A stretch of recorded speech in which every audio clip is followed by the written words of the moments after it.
감사합니다. 오늘 오전에 함께 보실 하나님 말씀은 다니엘 3장입니다. 다니엘 3장 함께 보시겠습니다. 다니엘 3장입니다.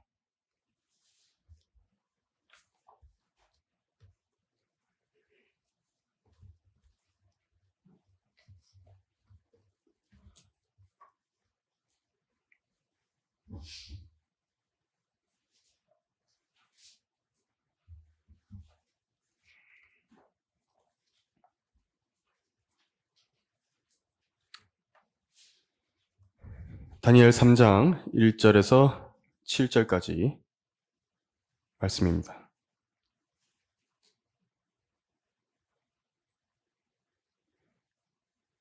느부갓네살 왕이 금으로 형상을 만들었으니 그 높이는 60큐빗이요 너비는 6큐빗이라. 그가 그것을 바빌론 지방에 있는 두라 평원에 세웠더라.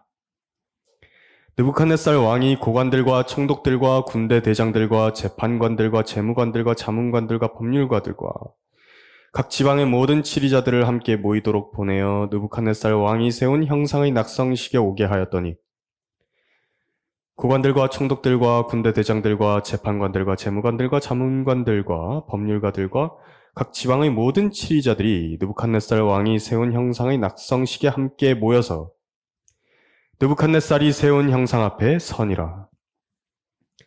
전달하는 자가 크게 외치기를 너희에게 명령하셨나니 오 백성과 민족들과 언어들아 어느 때라도 너희가 뿔나팔과 피리와 하프와 사베카와 솔터리와 덜시머와 모든 악기 소리를 들으면 엎드려 느부갓네살 왕이 세운 금상에게 경배하라. 누구든지 엎드려서 경배하지 않는 자는 즉시 불타는 뜨거운 용광로 속으로 던져질 것이니라 하더라. 그러므로 그때 모든 사람들이 뿔나팔과 피리와 하프와 사베카와 솔터리와 모든 악기 소리를 들을 때에 모든 백성과 민족들과 언어들이 엎드려서 느부갓네살 왕이 세운 금상에 경배하더라. 잠시 말씀 이어서 기도하겠습니다. 하나님 아버지, 아름다운 예배 분위기를 조성해 주셔서 감사드립니다. 하나님께서 주신 풍요함 가운데 저희 대구 성경침례교회가 날이 갈수록 조금씩 더 좋은 것들로 갖추어져 나가게 하신 것을 하나님께 감사드리고 또 성도들의 믿음도 날이 갈수록 하나님 앞에서 더더욱 굳건해지고 또 마음의 변화를 하루하루 더더욱 받아나갈 수 있도록 도와주신 것을 감사드립니다. 하나님의 말씀으로 인한 아름다운 열매들이 많이 맺혀짐으로 인해 하나님의 이름이 홀로 영화롭게 되시며 하나님의 말씀이 가진 능력이 바로 한글 킹제임스 성경이 가진 능력이 이런 것이라고 저희들의 인생으로 증명해 보이고 저희들의 성령의 열매로 증명해 보일 수 있도록 하나님께서 저희들에게 복 주시고 은혜를 베풀어 주십시오. 이 시간 저희가 하나님의 말씀 경청하기 위해 이 자리에 지금 앉아 있는데 오늘은 다니엘에 나온 다니엘의 친구들이 당했던 고난에 대하여 성도들에게 전하고 또 함께 위로를 받으려고 합니다. 성도들의 마음에 힘을 더하여 주시고 능력 가운데 이 믿음의 경주를 잘 달려나갈 수 있도록 이 설교를 이 성도들의 영적인 양식으로 잘 삼게 해 주십시오. 감사합니다. 우리 주 예수 그리스도의 거룩하신 이름으로 기도드렸습니다. 아멘.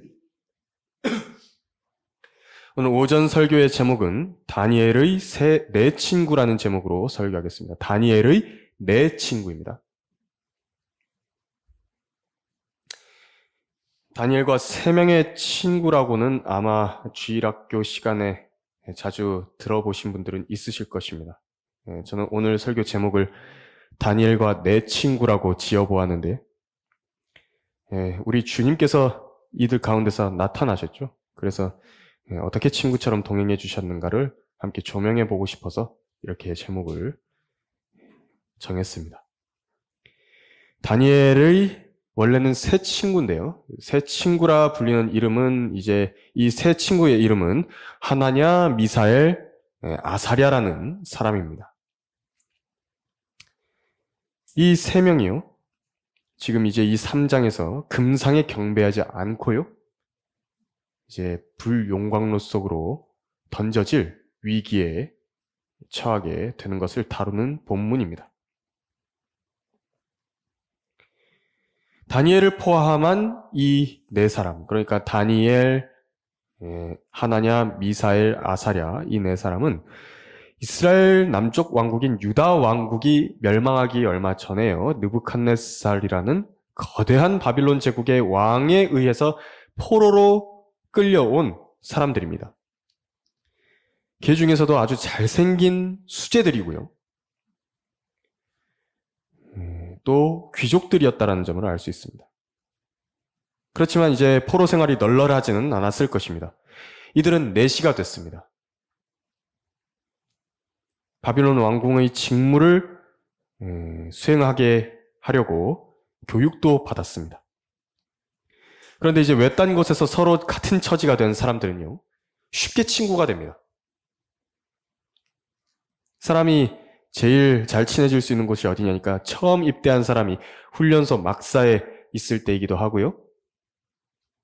해외여행을 하다가 우연치 않게 합석하게 된 자기 나라 사람이기도 하고요. 요즘에는 산후조리원에 가가지고 거기서 출산한 사람들이 그렇게 친한 사람들이 된다고 하기도 합니다. 이 사람들은 이제 하나님의 말씀의 엄중함으로 자기들의 고국이 멸망당하는 것을 직접 눈으로 보고 피부로 느꼈던 그 사람들인데, 하나님을 두려워하는 데 있어서는 서로가 서로의 본이 됐고 이방신들이 질비한 바빌론 왕국에서 자기들에게 주신 하나님의 율법, 그 하나님의 말씀을 지키고 소중히 간직하는 것이 얼마나 중요한지를 절감하고 마음으로 동감을 하던 사람들입니다. 그런데 오늘 본문은요, 이 다니엘이 주인공이 아닙니다. 이 세 친구들이 주인공입니다. 다니엘이 이제 다니엘서를 썼고 서로 성경 여러 군데에서 언급이 되기 때문에 부각이 돼서 그렇죠. 이 세 명의 친구도요, 이 범상치 않은 믿음의 사람들입니다. 그리고 3장 후반부에 보면은 이들과 동행하시는 하나님 이제 살펴볼 것인데, 또 바로 이들의 친구 되신 분이 한 분이 더 등장하게 됩니다. 친구. 서로 간에 신의를 저버리지 않는 것이 친구입니다. 세상에는 친구들에 대해서 실망하는 많은 계기들이 있죠. 우스갯소리로 친구들끼리 왜 이렇게 장난치면서 하는 이야기도 있는데, 친구들끼리 서로 다이어트를 하기로 했습니다. 근데 어느 날 보니까 자기 친구가 혼자만 맛있는 케이크를 먹은 것을 전해 들었다라는지, 이번에 학교 공부 시험을 하는데 함께 망치자고 약속을 하고 친구들끼리 공부 안 하기로 했는데, 근데 그 중에서 친구 하나가 열심히 공부해가지고 자기 혼자 좋은 점수를 얻었다든지, 이제 친구가 일하는 회사에 면접을 보러 갔는데 이미 그 친구가 자기에 대해서 어떤 사람인지 다 이야기해 놓는 바람에 단점이나 비밀스러운 과거를 이미 나를 면접하는 사람들이 다 알고 있었다든지 하는 그런 우스갯소리도 있습니다. 뭐 이런 것이야 이제 가볍게 자기들끼리 받아줄 수 있는 그런 신뢰를 희생한 장난일지도 모르겠지만은, 하지만 믿었던 사람을 속이고 비수를 꽂는 것 같은 그런 일을 절대로 친구들 사이에서는 저질러서는 안 되는 것입니다. 그게 도리이죠. 예를 들어서 그 민감한 시기에 그 사춘기에 두 여학생이 있는데 같은 사람을 좋아하지 않기로 약속을 했습니다.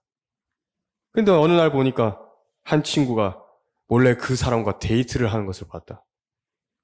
이런 부류의 배신이라고 하는 것은요, 그동안 쌓아왔던 관계를 허물어 버리는 것입니다. 그 사람이 싫어하는 것을 하지 않는 것이 친구 관계에서 아주 중요한 일입니다. 하나님의 친구라고 했을 때 하나님께서 제일 싫어하시는 것은 무엇이겠습니까? 무엇이 그분과의 관계를 완전히 단절시키겠습니까? 이사야서 59장 1절에서 2절까지 보라 주의 손이 짧아서 구원하지 못하심도 아니요 그의 귀가 둔하여 듣지 못하심도 아니라 오직 너희 죄악들이 너희와 너희 하나님 사이를 나누었고 너희 죄들이 그의 얼굴을 너희로부터 가렸기에 그가 듣지 아니하심이라. 죄가 바로 하나님을 배신하는 것입니다. 그분은 나에게 진짜 신뢰가 무엇인지를 보여주시고 한 번도 나를 저버리신 적이 없는데 내가 배신을 한 것입니다. 죄라는 것은 마치 하나님이 없는 것처럼 여기고 자기가 없인 여기고 죄를 짓는 것인데 나를 그렇게 생각해 주시고 나에게 그런 신뢰를 보여주신 분을 내가 없는 것처럼 생각해 버리는 것, 그것이 바로 죄인 것입니다. 그런데 오늘의 다니엘의 그 세 친구는요, 이 용광로 앞에서 그분을 저버리지 않았습니다. 그분의 신뢰를 저버리지 않았던 것입니다. 그래서 다니엘에게는 4명의 친구가 있었는데 이 3명의 친구와 또 이 불 가운데서 나타나셨던, 용광로 가운데서 나타나셨던 그 하나님의 천사를 우리가 오늘 본문을 통해서 살펴볼 것인데, 이 친구들의 행동을 보고서 우리와 하나님과의 관계를 어떻게 관리해야 할 것인가 잘 교훈을 배워볼 것입니다. 다니엘의 4친구 첫 번째로, 죄는 더 큰 죄를 불러온다라는 것을 우리는 오늘 이 본문을 통해서 확인해 볼 수가 있는데요. 8절에서 12절을 한번 보시겠습니다. 그러자 그때 어떤 칼데아인들이 다가와서 유대인들을 비난하더라. 그들이 느부갓네살 왕에게 고하여 말하기를, 오 왕이여 영원히 사소서. 오 왕이여 왕께서 칙령을 내리사 누구나 뿔나팔과 피리와 하프와 사베카와 솔터리와 덜시머와 모든 악기 소리를 들으면 엎드려서 금상에게 경배하게 하시고 엎드려 경배하지 않는 자는 누구나 불타는 뜨거운 용광로 가운데에 던져질 것이라고 하셨나이다. 그런데 왕께서 바빌론 지방의 정사를 다스리라고 세우신 어떤 유대인들, 곧 사드락과 메삭과 아벳느고라는 자들이 있는데, 이 다니엘의 세 친구의 이름이 바빌론식 이름으로 바뀐 것입니다. 오 왕이여, 이 사람들은 왕을 존중하지 아니하였으니 그들은 왕의 신들을 섬기지도 아니하고 왕께서 세우신 금상에도 경배하지 아니하나이다 하더라. 성경에서 지혜로운 사람을 꼽으라 라고 했을 때 대표적인 사람 2사람을 꼽는다 그러면 솔로몬과 다니엘을 뽑지 않습니까? 그런데 이제 솔로몬은 이 7위 중간에 하나님께 반역했기 때문에 성도들의 마음 안에서 이 솔로몬에 대해서는 그렇게 크게 높게 점수를 주지는 않는 것 같습니다. 그런데 이 솔로몬 말고 다니엘 같은 경우는 어린 아이들에서부터 나이가 많은 어른들에 이르기까지 그 신실함을 잘 알고 있습니다. 그래서 다니엘이라는 인물의 그 이름이 아주 위대하게 됐습니다. 영미권 사람들 가운데서는 이 성경에 나온 인물의 이름을 따서 짓는 경우가 많은데, 그 중에서 거의 다니엘이라는 이름은 유기를 할 정도로 아주 흔한 이름이 됐습니다. 그런데 이 다니엘에게도요, 성경의 직접적인 기록은 아니지만 이 죄를 지은 내용들이 나옵니다. 이 첫 번째로는 다니엘 2장에서 느부갓네살의 꿈을 해석을 해줬는데, 이 느부갓네살 왕이 그것을 듣고 경의를 느껴가지고 다니엘에게 엎드려서 경배를 했습니다. 이 하나님 한 분 외에는 경배의 대상이 없는데 이 이방인 왕이 경배를 할 때에 그 얼떨결에 받아버린 것입니다. 그 율법을 위반해버린 일이 생겨버린 것입니다. 이제 다니엘이 그 일로 인해서 청독의 우두머리에까지 왕이 높여줬습니다. 격상이 됐죠. 그리고 엄청난 부와 권력과 명예로 드높여지게 되자 죄에 대해서 둔감해진 것이 이제 분명한 것인 것을 우리는 3장을 통해서도 읽어볼 수가 있습니다. 왜냐하면 어쩐 일인지 다니엘과 함께 높임을 받았던 세 친구들, 그 친구들은요, 이 나머지 이 관리들에게 느부갓네살의 형상에게 경배하지 않았다라고 공개적으로 고발을 당했습니다. 하지만 눈 씻고 찾아봐도 이 3장 전체에서 다니엘의 이름은 나오지 않습니다. 다니엘서 전체가 12장인데요. 유일하게 다니엘의 이름이 나오지 않는 장이 있습니다. 그게 3장과 11장인데 11장은 주의 천사가 이전 장으로부터 계속해서 이어가지고 혼자 이렇게 말하고 있는 장이기 때문에 그렇다고 하고요. 이 3장 전체에서요, 다니엘의 간증 자체가 빠져 있습니다. 총독들 가운데서 가장 위대한 사람으로 세웠습니다. 느부갓네살은 이 다니엘이라는 사람을 가장 위대한 사람으로 세운 것입니다. 그의 위치는 자리 배석 순서로 본다라고 한다면 바로 느부갓네살의 형상 낙성식의 제일 앞자리였을 것입니다. 거기서 모든 상황을 지켜보고 있었을 것입니다. 그 세 친구들이 이런 고난과 시련에 처해 있는데도 불구하고 왕에게 단 한마디의 중재를 하는 것도 보이지 않습니다. 우상 숭배자들과 함께 형상의 머리를 조아리면서 자기를 바빌론 땅에서 보호해 주시고 지혜로 충만하게 채워주셨던 주 하나님을 거기서 배반을 하게 됐던 것입니다. 신의를 저버린 것이죠. 친구의 신의를. 왜 그렇게 되는 것인가? 왜 다니엘이 이렇게 된 것인가? 한순간에 이렇게 된 거 아닙니다. 작은 죄를 허용했다라고 한다면 그 다음에는 좀 더 큰 죄를 허용하는 것이 가능해지는 것입니다. 왜냐하면 사람의 허술하고 약한 관점에서 죄의 경중을 따지기 때문에 그런 것입니다. 사람은 죄의 경중을 따집니다. 하나님 앞에 죄의 경중은 없습니다. 죄를 지은 것은 아까 말씀드린 대로 첫 번째로 하나님을 없인 여긴 것이기 때문에 바로 거기서 자백하고 돌이키고 하나님의 자비를 구해야 마땅한 일인데 이것에 게을러졌기 때문에 누구라도 죄가 별것 아닌 것 같이 여기게 되는 것입니다. 여기서 죄가 별것 아니게 여겨지면 자기가 생각하기에 이것보다 조금 더 큰 죄, 이것도 괜찮지 않겠는가? 별로 문제가 될 것이 없게 생각하게 되는 것입니다. 나중에는 얼마나 깊숙하게 늪에 들어와 있는지 모를 정도로 다시 돌아가기가 불가능할 정도로 타락해 있는 모습을 발견하게 되는 것입니다. 그래서 다니엘이 이런 죄에 동조한 결과가 무엇이냐니까 3장에 이름이 빠진 것입니다.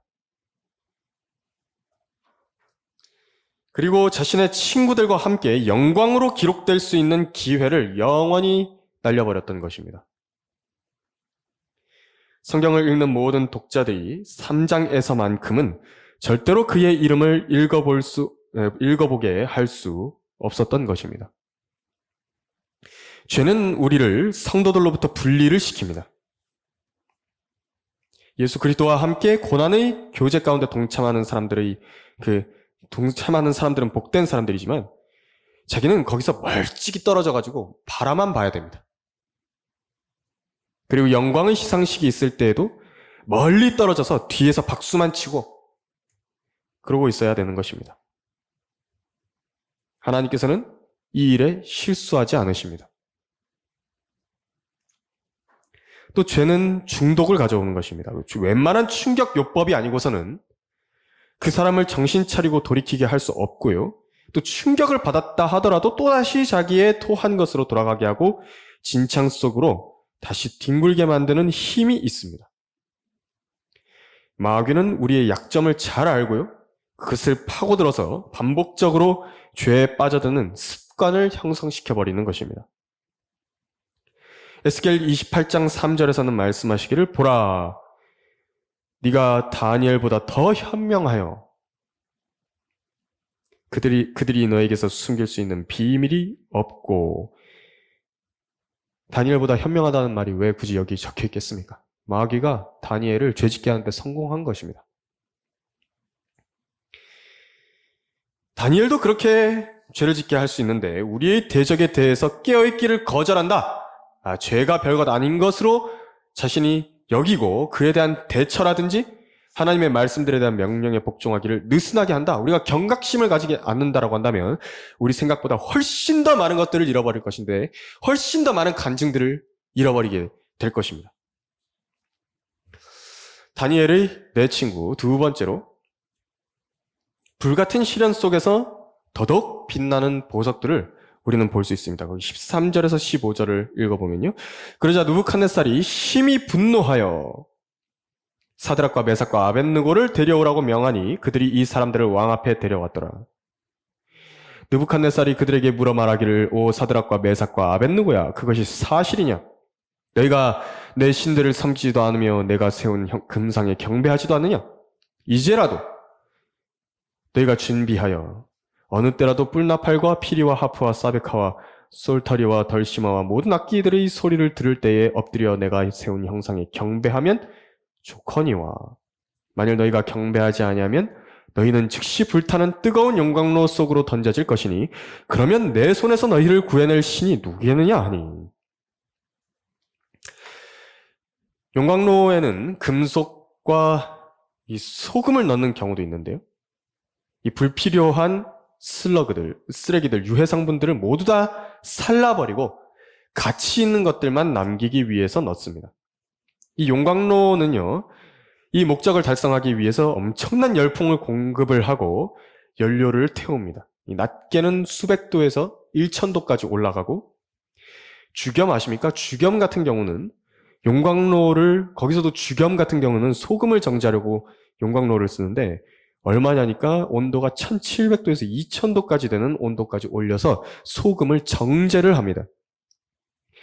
이렇게 정제가 된 소금은 자색빛을 띠게 되는데 그만큼 가치가 엄청 올라간다고 합니다. 순도가 높아지는 것입니다. 그런데 그 온도가 올라가 있는 상태에서 소금을 보면요, 금속이 아닌데도 불구하고 빛나는 액체가 되어 있는 것입니다. 빛이 납니다. 금속들도 가공을 위해서 용광로에서 온도를 높이게 되면 보통 때는 발광을 하지 않다가 용광로에서 온도가 올라갔을 때 아주 빛이 나고 있는 것입니다. 그래서 성도들의 인생에서요, 이 고난의 용광로를 통과할 때에 바로 그때에 더더욱 빛나게 되는 모습을 볼 수 있는 것이고 오늘의 이 세 사람의 모습을 봐도 그런 것입니다. 지금 본문에 나와 있는 다니엘의 세 친구, 이제 그들이 용광로로 들어가야 됩니다. 먼저 느부갓네살 왕은 회유를 하는 것을 볼 수 있습니다. 이제라도 왕의 명에 따라서 왕이 세워놓은 형상에 경배하라. 준비해서 경배하라고. 이제 이 명령은 대환란 때의 적그리스도에 의해서도 반복이 될 것입니다. 기본적으로 우리 그리스도인들은 주를 위하여 모든 법령에 복종을 하는 사람들인데 왕들과 권세 있는 자들의 권위를 하나님께로부터 나온 권위임을 인정하고 복종을 하는 사람들입니다. 그런데 이 경우에서처럼요, 이 정면으로 하나님의 말씀에 거스르는 일을 하라고 국가 권세가 시킨다고 한다면, 명령을 내린다고 한다면 이 세 친구처럼 단호하게 거절해야 됩니다. 그리고 더 높은 권위, 곧 그 왕의 권세를 허락하신 모든 권세의 근원이신 하나님께 믿음으로 탄원하는 것밖에는 방법이 없는 것입니다.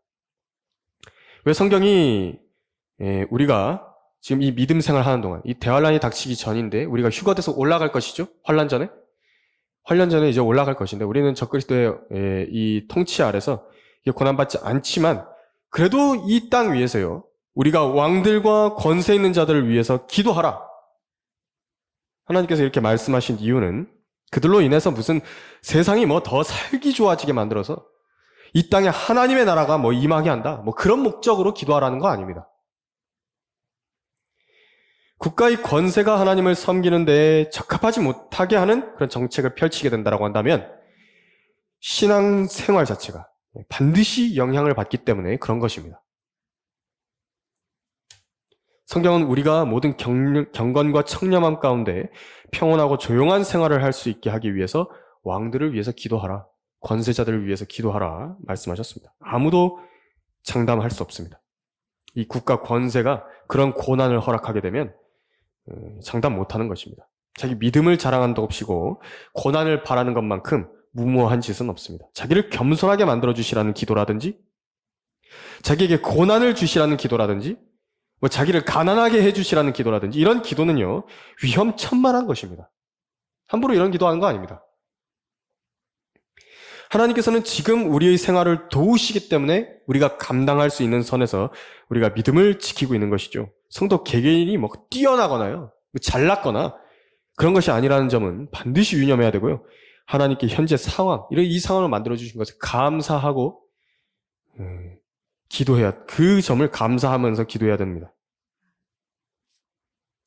그런데 본문에 나와 있는 이 세 친구는요, 지금 이 경우가 바로 그런 경우가 됐습니다. 국가의 권세가 직접적으로 믿음을 뒤엎는 바로 그 정책을 펼치는 악한 상황에 처해버린 것입니다.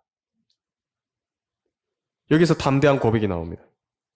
16절에서 19절까지 보면 사드락과 메삭과 아벳느고가 왕에게 대답하여 말하기를 오 느부갓네살이여 우리가 이 일에 대하여 왕께 담대히 말하나이다. 만일 그렇게 된다 해도 우리가 섬기는 우리의 하나님께서는 불타는 뜨거운 용광로에서 우리를 구해내실 수 있으며 왕이여 그분께서는 우리를 왕의 손에서 구해내실 것이니이다. 그러나 만일 그렇게 되지 아니할지라도 오 왕이여 우리가 왕의 신들을 섬기지 아니할 것이며 왕께서 세우신 금상에 경배하지도 아니할 것을 왕께서는 아소서 하더라. 그러자 느부갓네살이 분이 가득 차서 사드락과 메삭과 아벳느고를 향한 그의 얼굴 모양이 변하더라. 그러므로 그가 명령하여 말하기를 그 용광로를 평상시에 뜨거웠던 것보다 7배나 더 뜨겁게 하라고 하더라.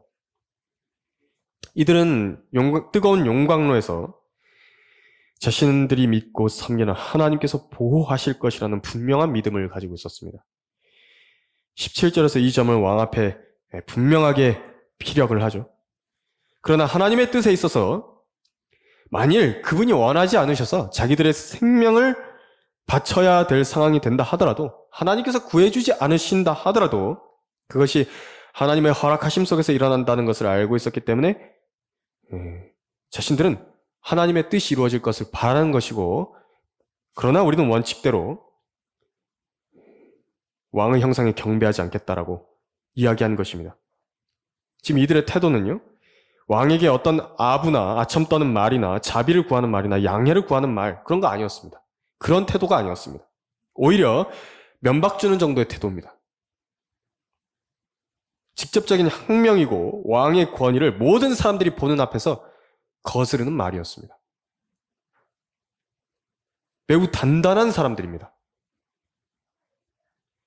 이 담대한 사람들은 금속으로 따지자면 보통 금속이 아니었기 때문에 보통 사람들이 뜨거운 용광로에서 녹아지는 그 정도의 사람들이 아니었기 때문에 7배나 더 뜨겁게 만든 것입니다. 7배나 뜨거워진 용광로는 이들의 믿음을 시험하기 위해서 지옥의 불길처럼 타올랐고 용광로가 내뿜는 뜨거운 바람과 열기로부터 나오는 그 소리도 더더욱 두려움을 가중시키게 된 것입니다.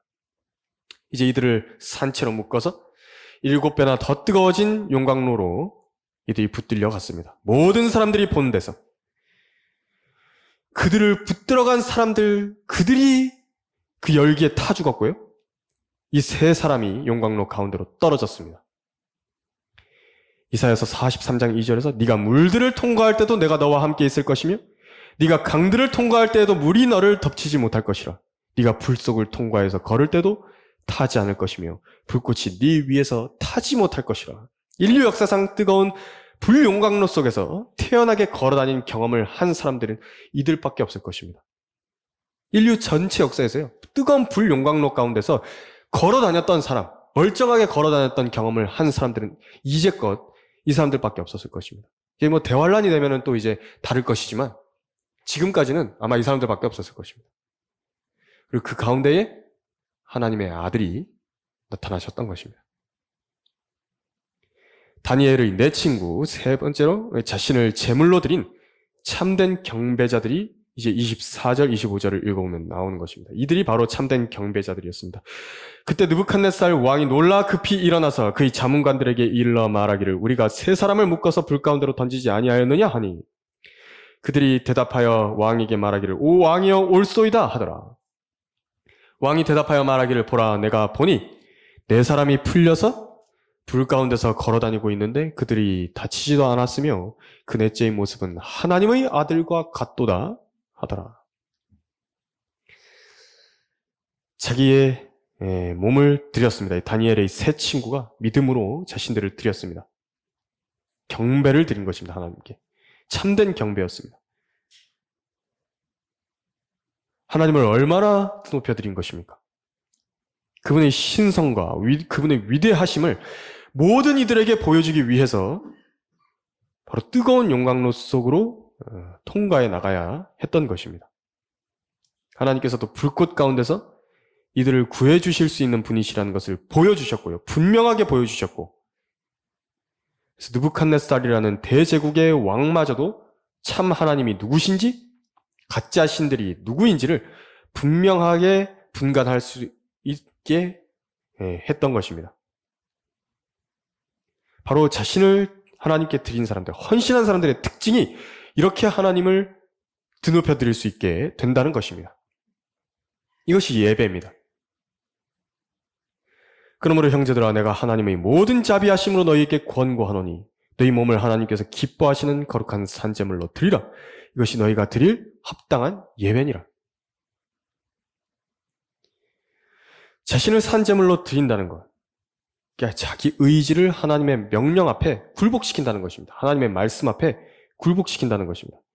이전에는 나의 뜻이 있고요, 나의 종교가 있고요, 나의 신념이 있고요, 나의 신앙이 있고요, 나의 가치관이 있었는데 거기에 따라서 살아왔던, 거기에 기준을 두고 거기에다가 초점을 맞추고 살았던 내 옛 생활이 있습니다.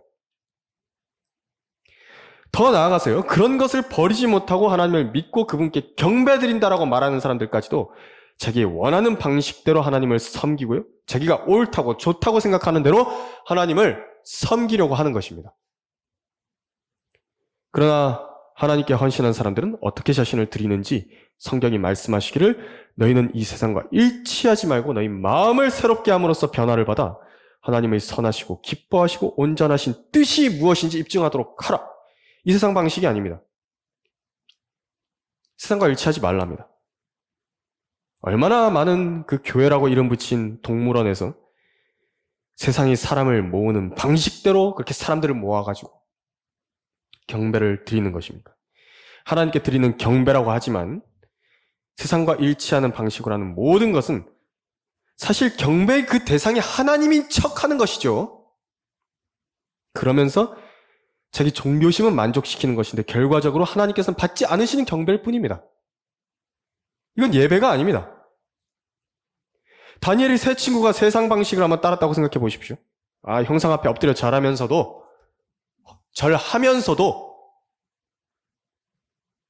사실 이것은 자기들끼리 합리화를 합니다. 이것은 사실 절만 하는 방식만 따랐을 뿐이지. 내 마음으로만 하나님께 향해 있으면 아무 문제 없다고. 내 마음만 하나님께 향해 있다라고 한다면 기록되어 있는 대로 하지 않아도 상관없다고. 그러면 이들이 박해를 받았겠습니까? 안 받습니다. 이 세 친구의 방식은 세상의 방식과 일치하지 않았습니다. 적당히 타협 안 했습니다. 기록된 하나님의 말씀대로 형상 자체에게 절하지 말라 그러니까 절하지 않은 것입니다. 무릎을 안 꿇은 것입니다. 몸을 안 굽힌 것입니다. 몸 굽히면서 내가 그래도 내 마음으로는 하나님을 섬기고 있으니까 몸을 굽혀도 조금만 굽히면 괜찮다. 그렇게 안 한 것입니다. 자기 마음대로 성경을 해석하고 자기 좋은 대로 적용하고 좋을 대로 여겨버리지 않았던 것입니다. 그래서 성경과 일치하지 않는, 그 문자적으로 기록된 그 말씀과 일치하지 않는 자신의 그 마음들 다 변화시켜야 됩니다. 마음을 새롭게 해야 되는 것입니다. 기록된 대로 순종하기 싫어하는 자기 마음을 새롭게 하는 것입니다. 자기 부인이 거기서 나옵니다. 자기를 부인하고 거기서부터 하나님의 온전하신 뜻이 무엇인지를 입증할 수 있게 됩니다. 이제 거기에서요, 고난이 옵니다. 거기에서 영광이 오는 것입니다. 우리는 문자적인 하나님의 명령을 믿고 실행하기 때문에 문자적으로 오류가 없는 성경은 너무나도 우리에게 중요합니다. 그래서 이 외에도요, 왕의 말씀을 자기 멋대로 해석하는 것은 반역행위입니다. 헌신했다고 말하지만 자기 마음과 머리를 높이는 경배는 하나님께 가증함이고 위선 그 자체이기 때문에 우리는 저 교회들, 세상에 있는 교회들을 교회라 인정하지 않습니다. 그래서 하나님께서 역사하시게 하시고 싶다, 하나님의 역사를 보고 싶다, 그렇다라고 한다면 성경에 기록된 대로 순종을 하는 것입니다. 본문에 나와 있는 참된 경배자들은 하나님께서 희생제보다도 더욱 기뻐하시는 순종을 드렸습니다. 사울에게 사무엘이 한 말입니다. 하나님의 말씀에 경청하는 것보다 희생제를 더 기뻐하시겠느냐고. 그들과 하나님께서는 친구가 되어주셨는데 이 세 친구와 친구가 되어주셨습니다. 이 내시들이었던 그들은 자녀가 없었죠. 그래서 자기에게 가장 하다라고 한다면 그건 자기들의 생명인데요. 자기들의 가장 소중한 것을 주님께 내어놓고 섬겼던 것입니다. 또 아브라함도 자기의 가장 소중한 독자, 그 사랑하는 독자 이삭을 하나님께 드렸습니다. 이것을 가리켜서 성경은 아브라함을 하나님의 친구라 이렇게 불렀다고 말씀하셨습니다. 오늘 본문에 등장하는 불 가운데서 걸어다니는 이 4명의 사람들, 거대한 제국의 왕의 명령을 바꾸게 되었고 그 왕을 위대하신 하나님 앞에 굴복할 수밖에 없도록 만들었던 것입니다. 그래서 28절에서 사드락과 메삭과 아벳느고의 하나님을 송축할지로다. 그분께서 그의 천사를 보내시어 자기를 의뢰하며 왕의 명령을 바꾸고 자기들의 몸을 내어준 그의 종들을 구해내셨으니 이는 그들이 하나님 말고는 어떤 다른 신도 섬기거나 경배하지 않게 하려 하심이라. 결론적으로 오늘 설교의 제목이 이제 다니엘의 내 친구였는데요. 다니엘이 지금 이 제3장의 본문에서 그들 가운데 들어가지 못했습니다. 그래서 자기 죄를요, 이 충격적인 사건을 대한 다음에 뼈저리게 한 것입니다. 이 부분을 덮어놓지 않았습니다. 평생 동안 자기 마음 안에 있었던 한이었습니다. 철저하게 회개했고요. 자신의 치부가 될 수 있는 내용인데도 성경에 가감하지 않고 기록했습니다. 계속 기억났을 것입니다. 나도 그 자리에 있어야 했는데, 나도 그들과 함께 그 불용광로 속에서 걸어 다녔어야 되는데. 다니엘은 매일 3번 하나님께 기도를 드렸는데 그때마다 아마 기억났을 것입니다. 자신이 마음이 높아지게 되고 죄에 대해서 무감각해지고 하나님의 명령대로 주님 섬기지 않은 것이 가져온 그런 부끄러움을 평생을 기억하고 되새겼을 것입니다. 분명 자신도 다시 한번 그런 기회가 주어준다고 한다면 내가 만회하겠노라고 하나님께 얼마나 진지하게 매달렸겠습니까? 근데 하나님께서는 자비로우신 분이십니다. 그래서 다니엘에게 기회가 주어졌는데 그 내용이 다니엘 6장에 나옵니다. 매일같이 하나님께 기도드리다가 왕의 명에 의해서 사자굴에 던져지는 사건을 겪게 된 것입니다. 그때는 타협 안 합니다. 자신도 하나님의 친구로서 바로 그 임재와 실제 동행했던 것입니다. 하나님의 임재 속에 동행했습니다. 사자굴 속에서 하나님의 천사가 동행해 줬다라고 다니엘 7장 22절에서 말씀한 것입니다. 얼마나 기뻤겠습니까? 얼마나 자신의 그 인생의 회환을 풀었겠습니까? 이제 다니엘이 그 문서가 서명된 것을 알았을 때 기도나 서원하지 말라고 왕 외에는 그의 집으로 가서 그의 방에서 예루살렘을 향해 창문을 열어두고 그가 하던 대로 하루에 3번씩 무릎을 꿇고 기도하였으며 그의 하나님 앞에 감사를 드렸더라. 다니엘 6장 10절에서 일부러 연 것입니다. 창문을. 다 보라고! 왕의 명령을 거역하고 보란듯이 기도했습니다. 그도 하나님의 친구라는 대열에 선 것입니다. 서기 원했고 선 것입니다. 우리들도 주님의 복음을 전하고 예수 그리스도를 성경대로 섬긴다라는 그 이유 때문에 당하는 고난이 있습니까? 고난의 용광로에서 주님께서 동행해 주시는 것입니다. 우리의 생애도 분명히 철저하게 또 돌이키고 하나님께 자비를 구할 것이 있습니까? 그렇다면 자애로우신 분께서는 만회할 수 있는 기회를 언젠가 주실 것입니다. 자기가 자비를 구하면 됩니다. 하나님께 도움을 구하면 됩니다. 간절한 기도를 드릴 때요, 하나님께서는 그 기회를 열어주실 것입니다. 설렁설렁 자기가 하나님을 무시하고 부인하고 그분의 명령을 묵살한 것, 그런 것들을 그냥 넘겨버리지 마십시오. 인생의 후회를 남기게 될 것입니다. 절대로 그렇게 돼서는 안 됩니다. 설교를 마치겠습니다. 기도하겠습니다.